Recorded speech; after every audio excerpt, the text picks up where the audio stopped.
الرحمن الرحيم. الحمد لله رب العالمين. اللهم صل وسلم وبارك على محمد وعلى آل محمد. اللهم انفعنا بما علمتنا وعلمنا ما ينفعنا وزدنا علما وبارك لنا في علمنا وارزقنا الإخلاص في القول والعمل كاملا وعلما نافعا لا ينسى وتوفيقا دائما وصحة ويقينا وعافية آمين يا رب العالمين. Alhamdulillah kaum muslimin rahimakumullah, kita lanjutkan pengajian kitab Matan Abi Syuja' atau Matan Taqrib, dan terakhir sudah kita bahas masalah jual beli, yaitu tentang pemindahan penagihan hutang yang disebut sebagai hawalah.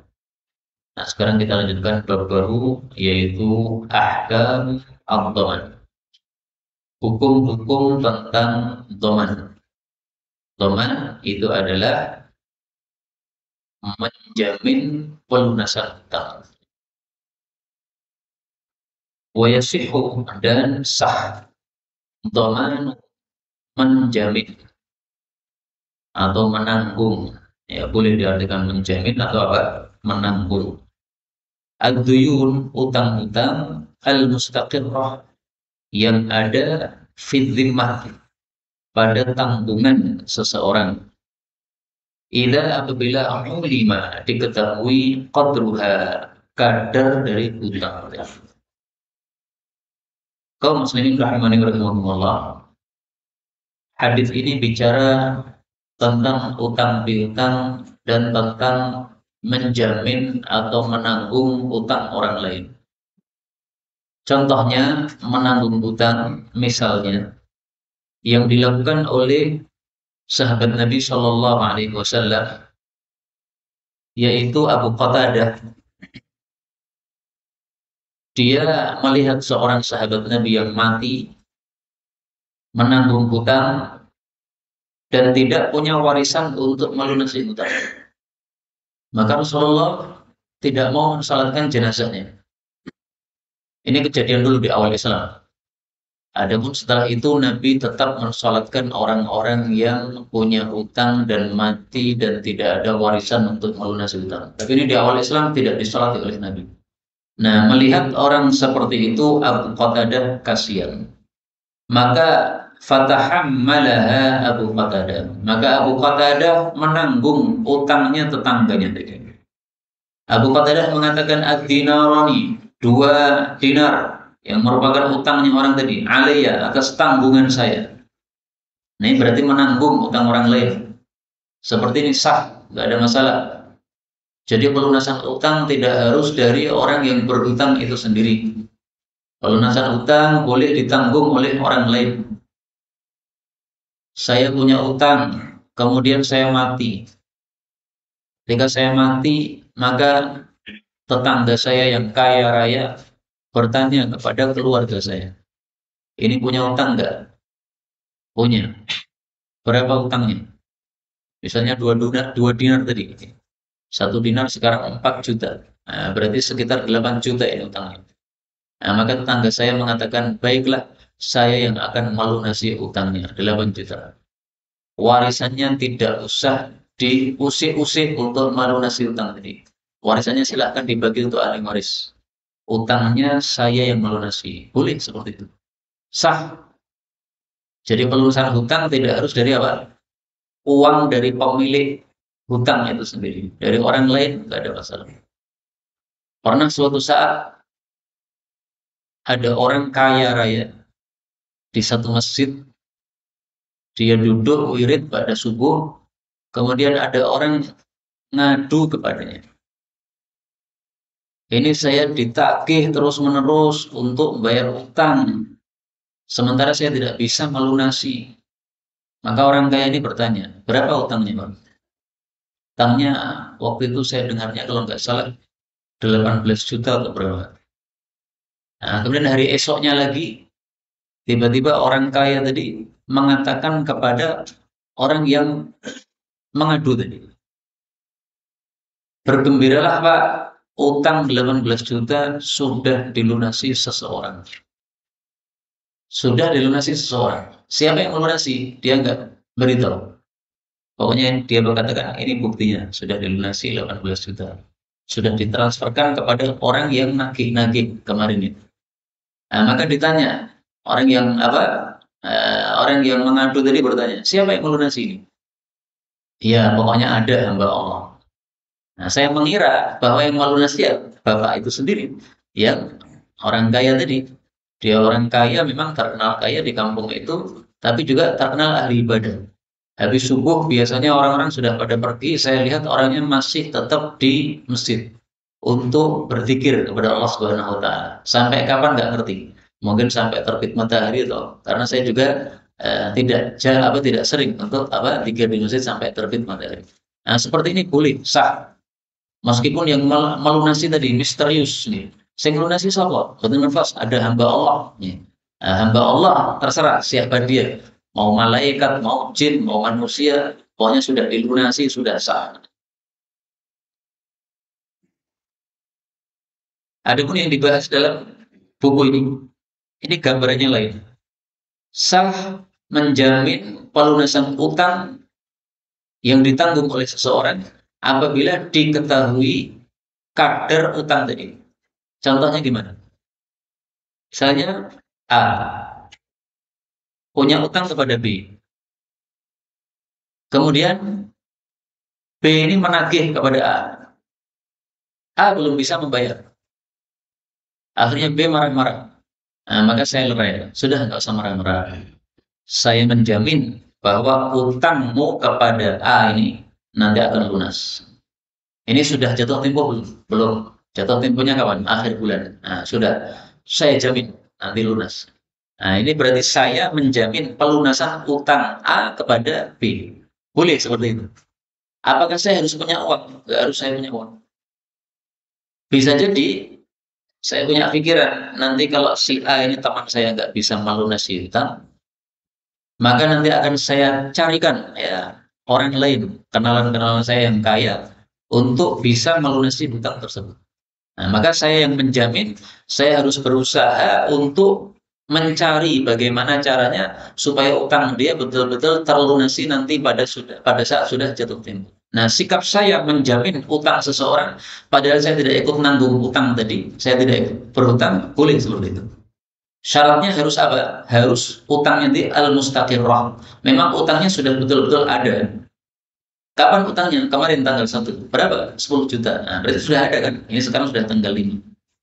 Tapi kalau utangnya belum ada, tidak bisa dijamin oleh orang yang lain.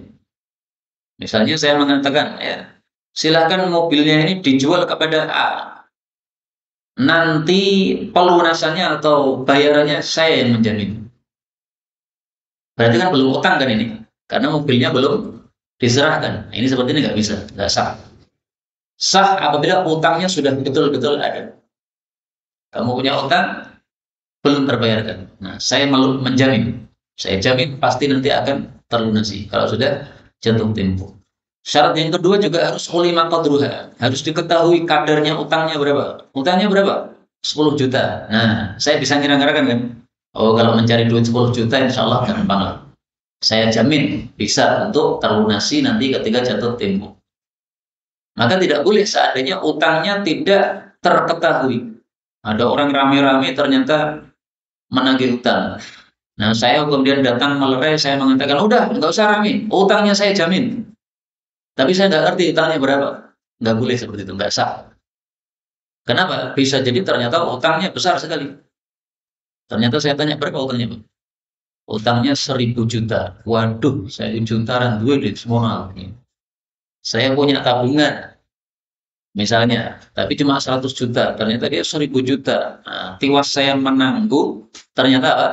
Ternyata tiwas saya menjamin, ternyata saya nggak bisa memberikan solusi. Orang kacek, maka harus diketahui berapa kadar utangnya. Kemudian, wali sahibil haqqi, dan untuk pemilik hak, yaitu pemilik uang yang diutangkan tadi, mutalabatu menuntut mansya'a, orang yang dia mau, minad dhamin, baik si penjamin, yaitu saya, wal madmumin anhu, atau orang yang dijamin, yaitu yang utang tadi. Wa idza gharima, dan apabila melunasi, ad-dhaminu, si penjamin, yaitu saya, raja'a, maka saya minta kembali, alal madmuni anhu, kepada orang yang saya jamin. Idza kana ad-dhamanu, apabila penjaminan tersebut, wal qada'u, dan pelunasan tersebut, bi'idnihi, dengan seizin orang yang dijamin tadi. Jadi gambarannya saya ulangi. A, utang kepada B.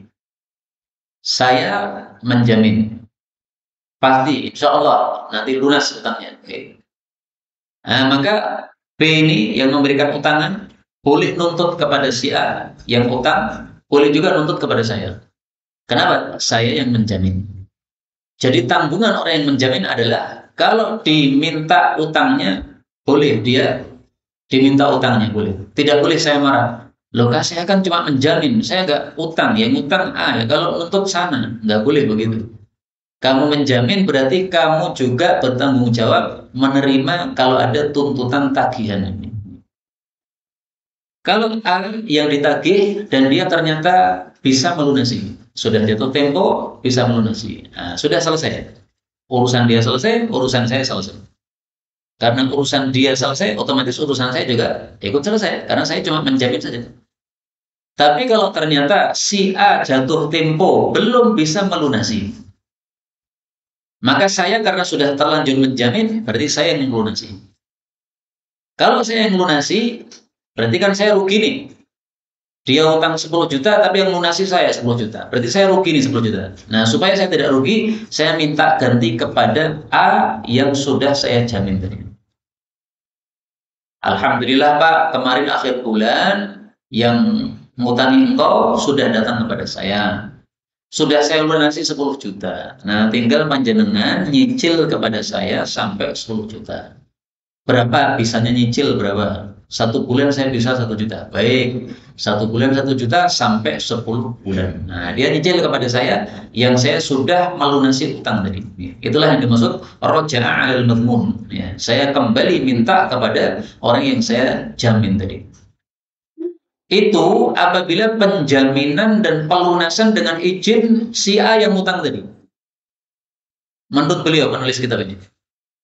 Kalau saya menjamin tanpa izin dia, dan saya melunasi juga tanpa izin dia, maka saya tidak berhak untuk minta ganti kepadanya. Jadi saya diam-diam misalnya, Pak B, si A itu punya utang kepada antum ya? Iya. Udah, antum jangan ganggu dia. Saya jamin utangnya lunas. Tapi nggak usah ngomong. Nah, berarti kan saya langkah sendiri nih, tanpa seizin dari orang yang saya jamin tadi.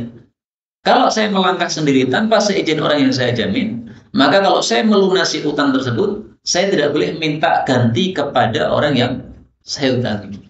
Kenapa? Nah, ini perlu kaidah. Kaidahnya adalah masalah muamalah harta. Kalau seseorang itu sudah sukarela memberikan sesuatu, maka tidak boleh dia narik kembali. Saya wakaf misalnya, ini laptop ini kan wakaf nih, dari seorang ibu-ibu laptop memberikan laptop wakaf.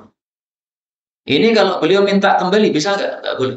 Kenapa? Sudah diserahkan secara sukarela. Orang wakaf itu kan berarti sukarela karena Allah Subhanahu Wa Taala. Apa yang sudah kita lepaskan karena sukarela tidak boleh kita ambil lagi. Kita memberi kepada seseorang hadiah. Ini saya berikan hadiah. Orang beri hadiah kan sukarela nih. Nah, suatu saat kita benci sama orang itu, kita tarik lagi, haram. Kata Nabi seperti anjing memakan apa? Muntahnya kembali. Nah, maka kenapa saya tidak boleh meminta kembali duit tadi? Itu gara-gara saya tidak minta izin kepada dia untuk menjamin utang dia. Dan saya tidak minta izin kepada dia untuk melunasi utang dia. Ini menurut penulis. Tapi di sini saya kasih tanda kurung. Kenapa? Karena ini menyelisihi pendapat mu'tamad dalam mazhab Syafi'i. Dalam mazhab Syafi'i, yang penting saya diizini untuk menjamin saja. Tidak perlu izin untuk melunasi, nggak perlu. Melunasi tanpa izin maupun dengan izin sama aja. Yang penting saya sudah menjamin dia dengan izin dia. Maka saya berhak untuk minta kembali apa? Duit yang tadi saya serahkan kepada pemerintah. Kita lanjutkan. Wala yasihu, dan tidak sah dhamanu, menjamin al-majhul, utang yang majhul, yang tidak diketahui. Wala ma lam yajib, juga utang yang belum pasti, belum terjadi. Illa darul mabi, kecuali darul mabi. Ini sebenarnya penjelasan sudah dibahas di awal tadi, ya.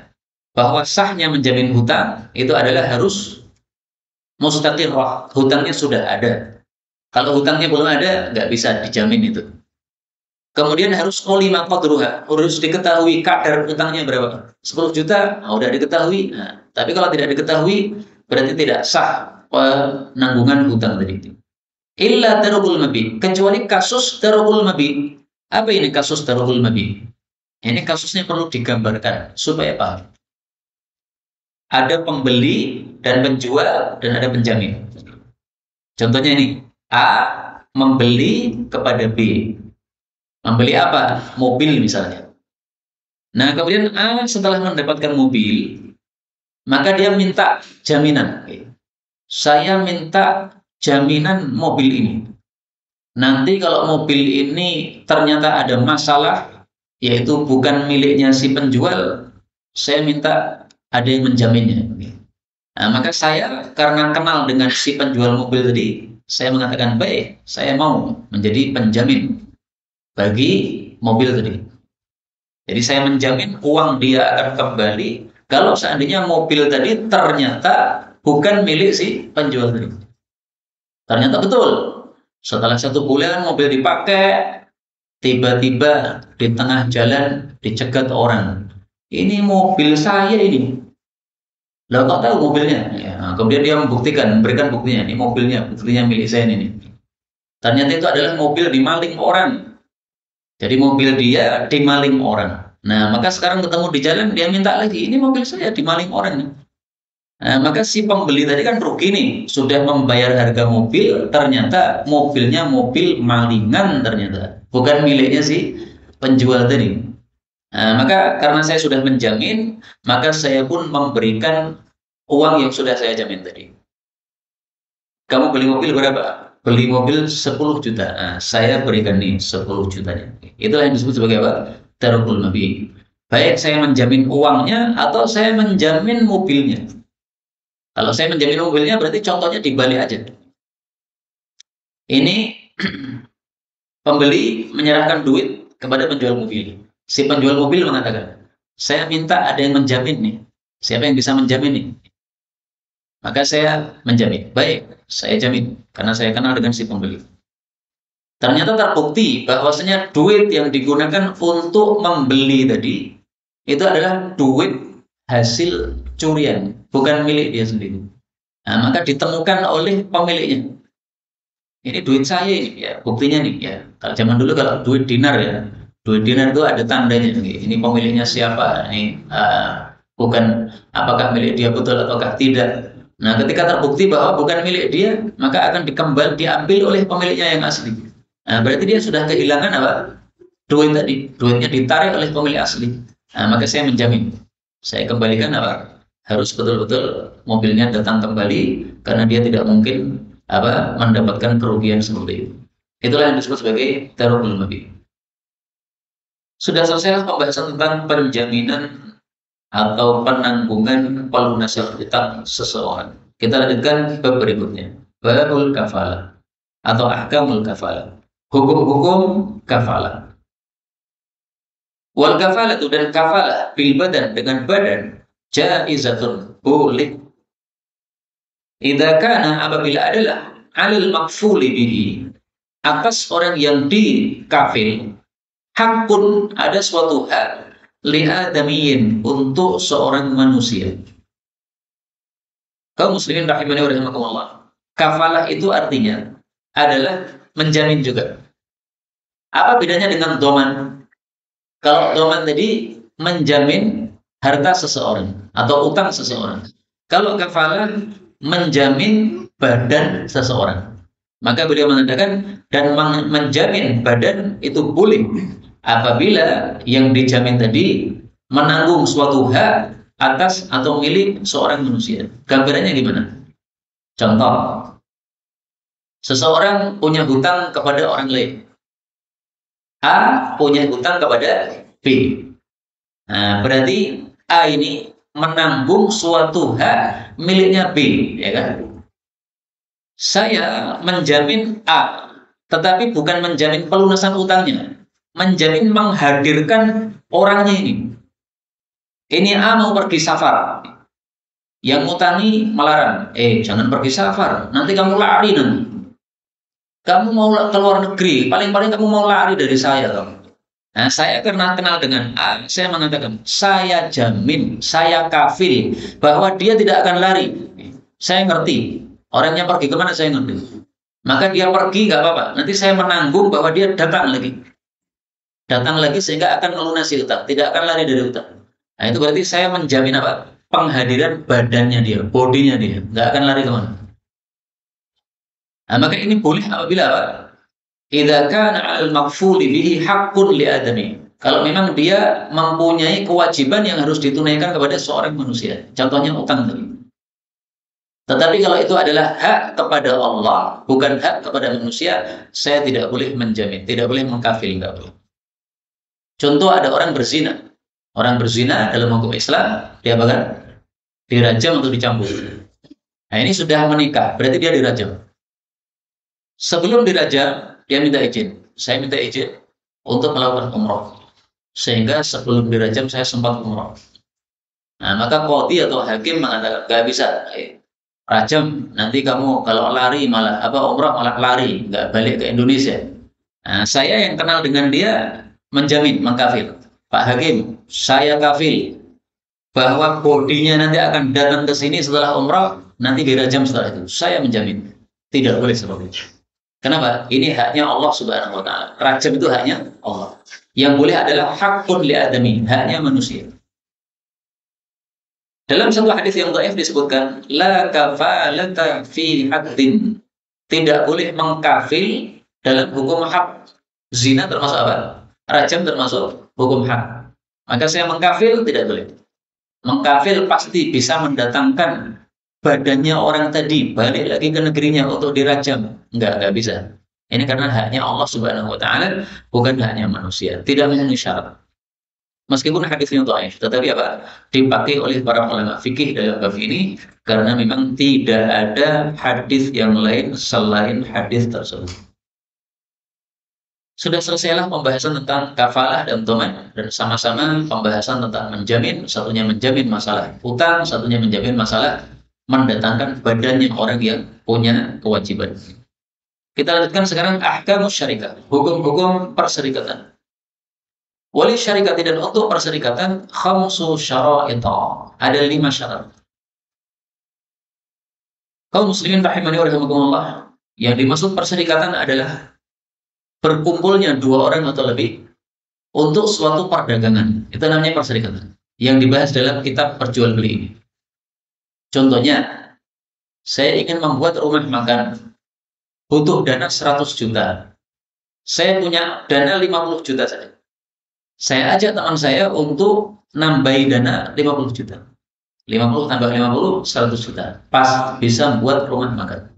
Nah, seperti ini namanya Pak, perserikatan. Jadi 2 orang atau lebih kumpul untuk mengelola suatu harta, sama-sama memberikan hartanya masing-masing untuk dikelola bersama, untuk mencari laba, tijarah, bisnis, itu namanya syirkah. Syirkah seperti ini sangat bagus sekali di dalam Islam. Dianjurkan untuk dilakukan karena berarti saling tolong menolong. Saya butuh bantuan karena dana saya cuma 50.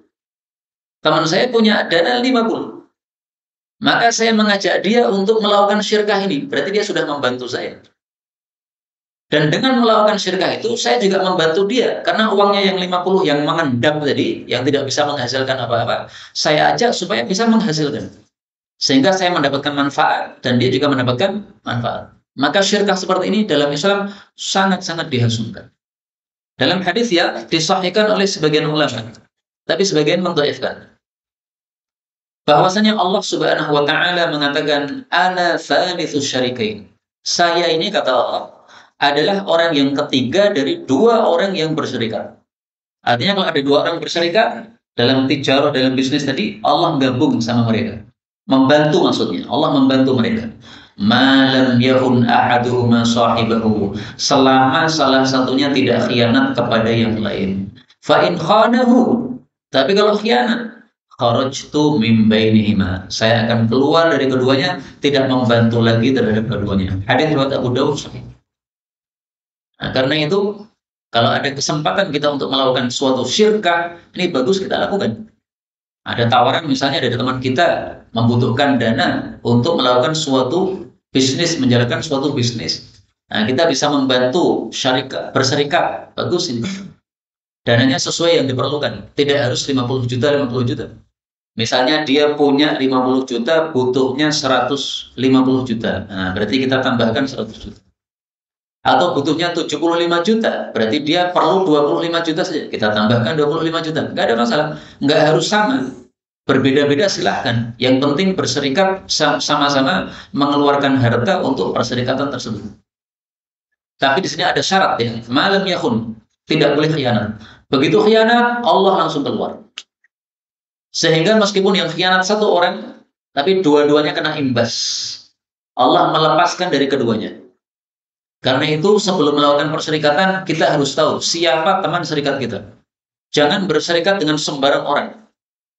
Berserikat dengan sembarang orang menyebabkan, kalau dia khianat, menyebabkan Allah lepas sehingga tidak ada berkah di situ. Kita orangnya amanah, tapi teman serikat kita tidak amanah. Berkahnya hilang. Maka berkah hilang dari dua orang, meskipun dua orang ini yang kurang ajar cuma satu orang. Yang amanah juga kehilangan berkah.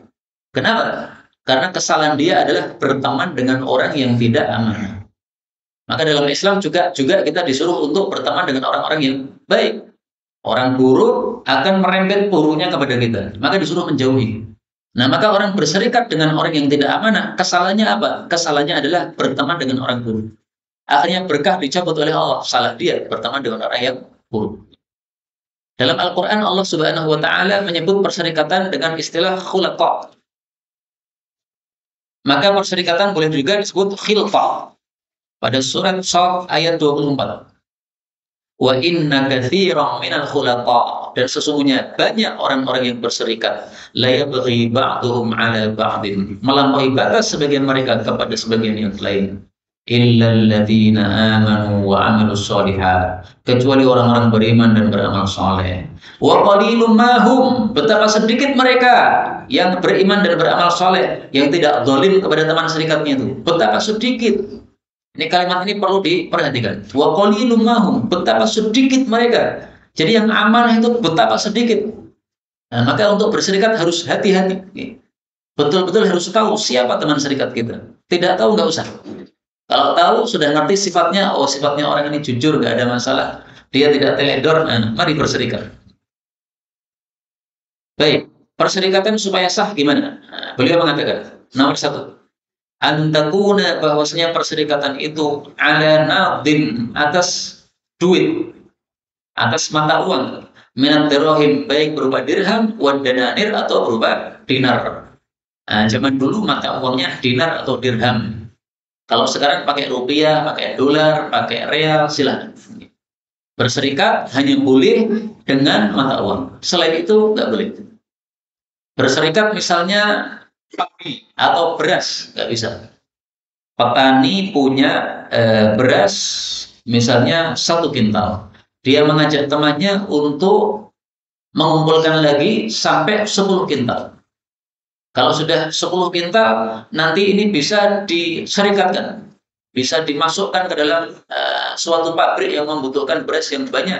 Tapi dia hanya menerima minimal 10 kintal. Kurang dari 10 kintal, dia tidak terima, misalnya. Nah, perserikatan seperti itu karena bukan berupa duit, tapi perserikatan berupa beras, tidak sah dalam mazhab Syafi'i, dalam pendapat penulis kitab ini. Tapi di sini saya kasih tanda garis bawah untuk mengatakan, untuk menunjukkan bahwa ini menyelisih pendapat yang mu'tamad dalam mazhab Syafi'i. Dalam mazhab Syafi'i yang mu'tamad tidak harus mata uang. Perserikatan beras nggak ada masalah. Saya nggak punya duit, saya punyanya beras. Berserikat dengan orang lain yang juga sama-sama punya beras, nggak ada masalah. toh beras ini nanti bisa dijual menjadi uang. Nah, maka persedekatan tidak harus berupa apa? Emas dan perak, tapi boleh berupa barang-barang yang misli, yang bisa ditimbang maupun ditakar. Syarat yang kedua, wa ayyattafiqa, bahwasanya keduanya sama fil jinsi, dalam jenisnya, wan naui, dan macamnya. Contohnya kalau beras ya jenisnya sama-sama jenis beras. Kalau macam ya sama-sama rojo lili. Saya beras rojo lili, dia beras rojo lili. Kalau saya beras rojo lili, dia beras selain rojo lili, nggak bisa. Nggak bisa untuk perserikatan. Nanti menimbulkan masalah, menimbulkan kerancuan, keributan. Harus sama. Syarat yang ketiga, wa ayyakhlita, dan bahwasanya keduanya mencampur al-malaini, dua harta. Jadi berasnya 1 kintal sama 1 kintal, dicampur 2 kintal, dicampur, tidak dipisahkan. Kalau dipisahkan ini milik saya, ini milik kamu, nah nggak jadi serikat namanya. Serikat itu berarti dicampur. Kalau duit ya tadi 50 juta, 50 juta dicampur, berarti 100 juta milik siapa ini? Milik bersama. Bukan 50 juta saya, 50 juta yang ini kamu, bukan. Tapi 100 juta ini milik kita berdua. Kemudian yang keempat, wa ayyada kullu wahidin minhuma, masing-masing mengizinkan li sahibihi, kepada teman serikatnya, fit tasarruf, untuk melakukan tasarruf, melakukan jual beli misalnya. Tapi ini tentu saja tempatnya adalah kalau kami berdua, dua orang yang berserikat ini sama-sama melakukan atau menjalankan bisnis tadi. Tapi kalau saya sibuk, saya nggak bisa. Saya bisanya duduin dong, tapi menjalankan saya nggak bisa. Kamu saja yang menjalankan.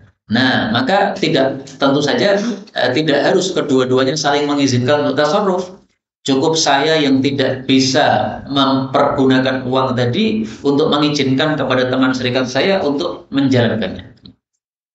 Kemudian yang kelima, wa ayyakuna riba, bahwasanya laba wal khusran, dan rugi, ala qadril malain, sesuai kadar dua harta. Jadi kalau harta saya 50 juta, harta dia 50 juta. Nah, maka untungnya berarti dibagi dua bersama.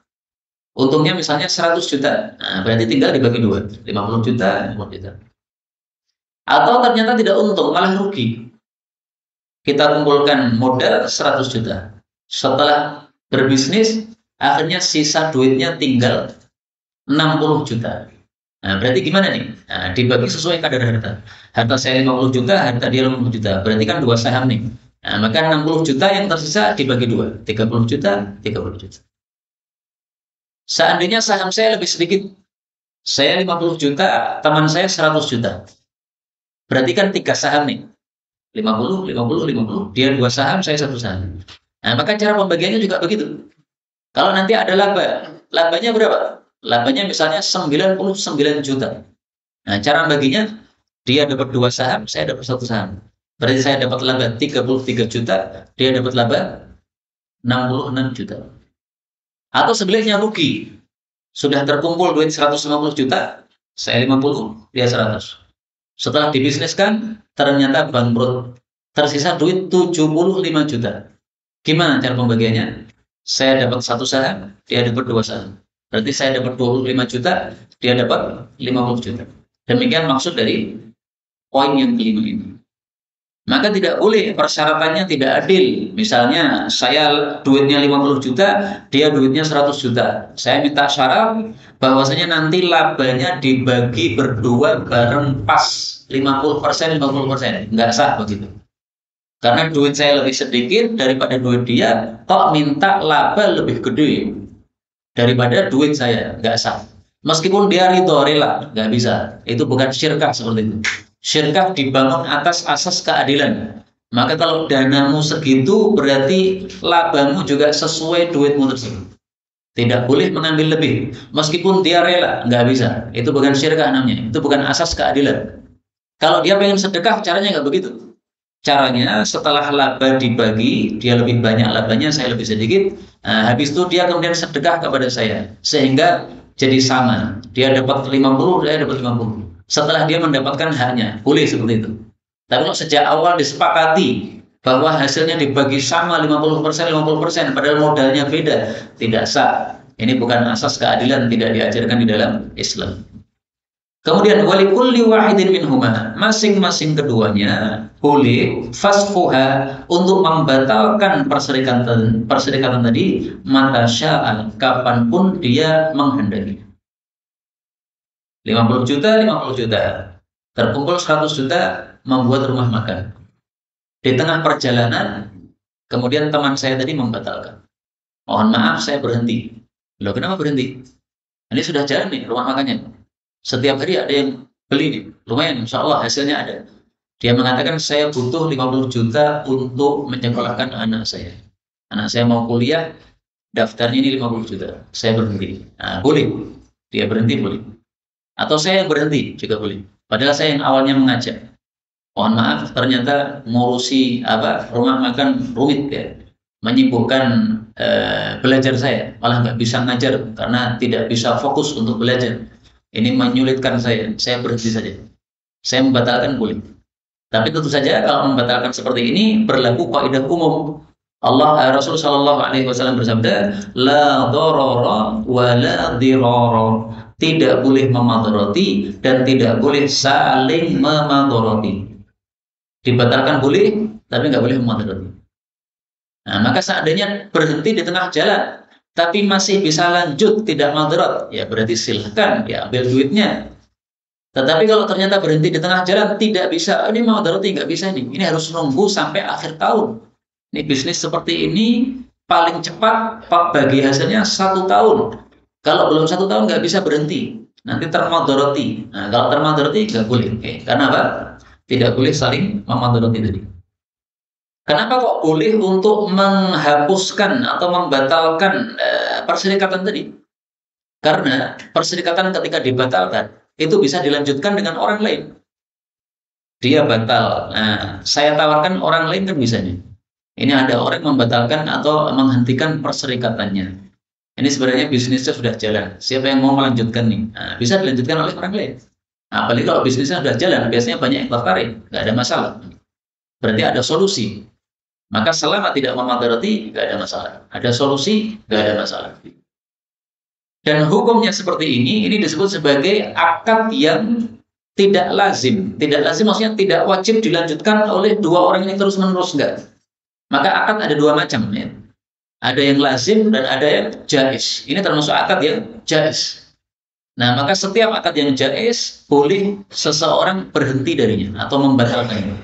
Kalau akadnya akad lazim, namanya istilahnya akad lazim, tidak boleh dibatalkan.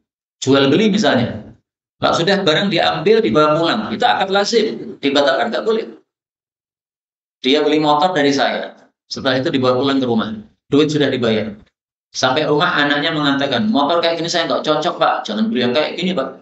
Nah, akhirnya dia bawa motornya ke rumah saya, dikembalikan. Apakah boleh seperti ini? Tidak boleh. Kenapa? Jual beli adalah termasuk akad yang lazim. Maka karena sudah lazim berarti nggak bisa dibatalkan. Tapi kalau saya rela untuk membatalkan ya nggak apa-apa. Baiklah, karena anak panjenengan tidak cocok ya nggak apa-apa. Duitnya saya kembalikan. Berapa kemarin bayarnya berapa? 100 juta. Bayar ini 100 juta kembalikan. Motornya saya ambil.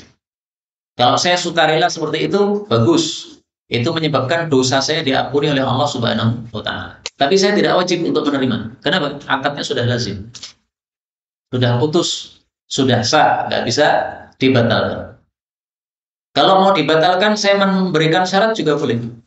Ini karena jual belinya sudah sah, maka saya tidak mau menerima pengembalian motor tadi. Kecuali saya beli dengan akad baru. Kemarin kamu beli 100 juta, sekarang saya beli 95 juta.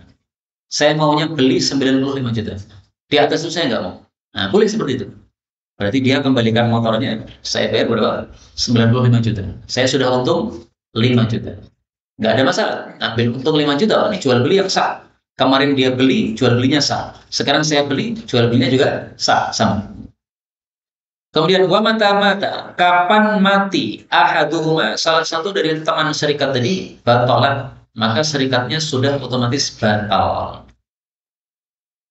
Saya sama seseorang berserikat, dia mati, perserikatannya batal. Nggak lanjut sama ahli warisnya, nggak lanjut. Kalau mereka mau melanjutkan, ya berarti akad baru, akad dengan orang baru. Karena akad pertama sudah batal. Termasuk juga selain mati adalah kalau dia gila. Ketika akad dengan saya, akad serikat, dia masih normal, waras. Tengah-tengah serikat, gila. Akadnya batal.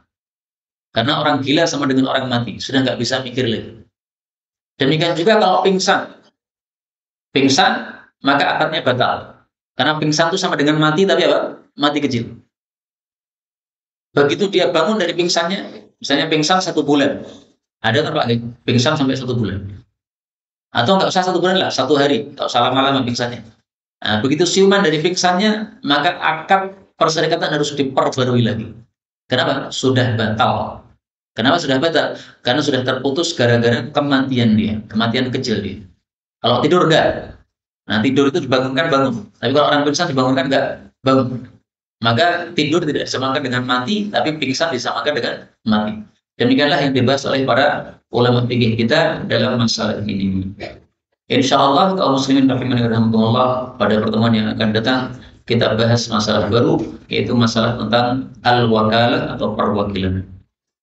Kita cuma 41 menit saja karena saya kira masalah-masalah fikih, masalah-masalah yang cukup merumitkan. Kalau kita terlalu banyak membahas, malah jadi enak sama pembahasan yang kita dengarkan. Lebih baik sedikit-sedikit, sisa waktu kita buka untuk soal jawab, baik yang berkaitan dengan tema maupun secara bebas. Wallahu a'lam bishawab. Walhamdulillahirabbil alamin.